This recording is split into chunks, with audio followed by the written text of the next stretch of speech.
informasinya agak serius, Desi ya.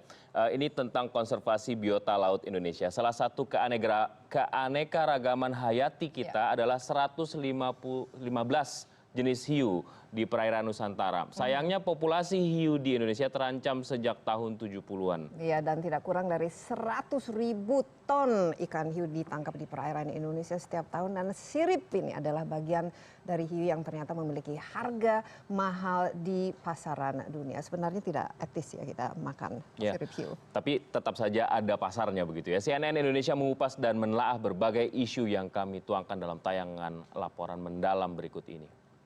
Ya, khusus mengenai perdagangan sirip. Tanjung Luar, Lombok Timur, Nusa Tenggara Barat adalah desa yang mayoritas masyarakatnya mengandalkan laut sebagai sumber penghidupan. Pasar ikan di dermaga Tanjung Luar adalah yang terbesar di Nusa Tenggara Barat dan menjadi pusat kegiatan ekonomi paling aktif di desa ini. Berbagai ikan khas perairan Indonesia tersedia di pasar ini. Tak terkecuali ikan hiu. Sedikitnya terdapat 16 hingga 30 kapal penangkap hiu yang bergantian bersandar di dermaga ini. Saat bersandar, para awak kapal membongkar muatan dan mengangkut hiu hasil tangkapan ke tempat pelelangan ikan. Di sini, hiu biasa dijual dengan sistem lelang, tanpa menghitung jumlah ikan maupun total beratnya. Saat musim angin barat seperti pada bulan Februari, hiu yang banyak diperoleh nelayan adalah jenis hiu botol dan hiu tikus. Bagi para nelayan, hiu adalah tangkapan yang menguntungkan. Sepengetahuan mereka, menangkap hiu jenis ini tidak dilarang. Ya itu, seperti pemerintahan harus dipertimbangkan juga masalah tentang yang hiu yang akan dilarang itu. Soalnya penghasilan kita kan dari hiu itu. Jadi yang artinya yang mau ada yang mau dilarang ya termasuk yang langkah-langkah itu nggak apa-apa. Yang sering kita ambil itu, yang sering kita dapat, ya janganlah dilarang. Kasihan sama para nelayan kan, begitu. Dari 500 jenis hiu di dunia, 115 diantaranya hidup di Laut Indonesia. Namun populasinya diyakini terus menyusut. Setiap tahun, sekurang-kurangnya 100.000 ton hiu ditangkap di perairan Nusantara. Sebagai predator puncak, hiu mampu mencegah peningkatan ubur-ubur dan ganggang yang bisa memicu kepunahan biota laut. Oleh karena itu, perburuan terhadap hiu dibatasi. Menurut peraturan pemerintah dan keputusan Menteri Kelautan dan Perikanan, jenis hiu yang tidak boleh ditangkap adalah hiu paus dan hiu gergaji. Sementara jenis hiu koboi dan 3 jenis hiu martil berstatus dilarang ekspor. 3 jenis lainnya yang dilindungi sebagai tangkapan sampingan adalah jenis hiu tikus atau hiu monyet. Tetapi justru hiu jenis-jenis tersebutlah yang memiliki peminat tertinggi. Sebenarnya unsur ekonomi juga, Mas. Yang tergantung permintaan kan. Permintaan misalnya Hong Kong minta jenis hiu memang yang dilarang di kita. Secara ekonomis kan dia mahal.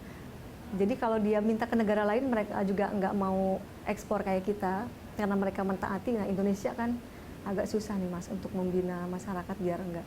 Yang jelas dia bisa jual mahal, dia bisa buat banyak. Kapal-kapal penangkap hiu dari Tanjung Luar biasa melaut selama 1 sampai 2 pekan.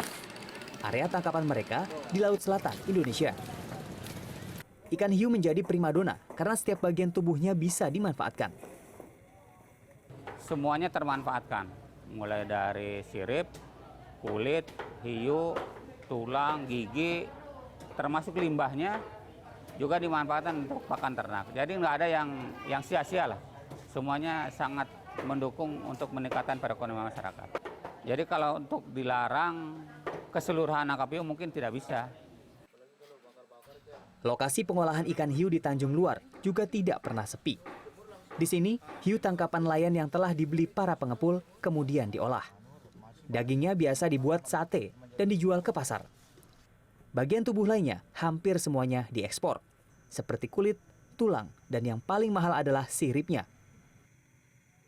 Sirip merupakan bagian tubuh hiu yang paling favorit dan dicari, tapi sayangnya seperti hiu ini. Tidak semua hiu yang datang ke lokasi pengolahan dalam kondisi utuh. Sirip-sirip hiu ini telah dipotong dan telah hilang, karena memiliki nilai jual yang lebih tinggi dibandingkan bagian tubuh lainnya. Di tangan para pengepul, sirip berukuran sedang dengan panjang sekitar 50 cm bisa dihargai Rp2 juta per kilogram. Pemasarannya ke Jawa, yaitu Kota Surabaya sama Jakarta. Kalau waktu musim itu kan, musim itu biasanya dari bulan 5 sampai bulan 11, 10. Nah itu kalau biasanya kan tempat rame-ramenya kena itu kan musim. Nah, jadi kita lumayan lah per 2 minggu sekali kirim, bisa ya 50 kilo paling sedikit itu. Permintaan yang tinggi menjadi alasan para nelayan Tanjung Luar tetap menangkap hiu. Pemerintah Indonesia memang melarang penangkapan beberapa jenis hiu. Namun bukan berarti hiu jenis lain bisa terhindar dari kepunahan jika terus-menerus ditangkap. Apalagi perkembangbiakan hiu sangat lambat, rata-rata hanya 10-15 ekor setiap 2 tahun.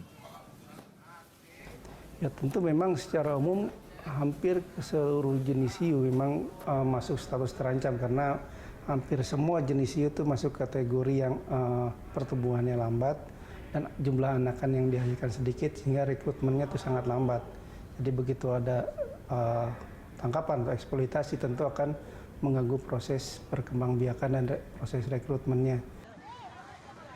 Langkah menyelamatkan hiu akan lebih tepat jika pemerintah tidak hanya melarang para nelayan menangkap hiu, tapi juga menekan permintaan pasar dan membuka peluang ekonomi lain bagi nelayan. Yogi Tujuliarto, Lombok Timur.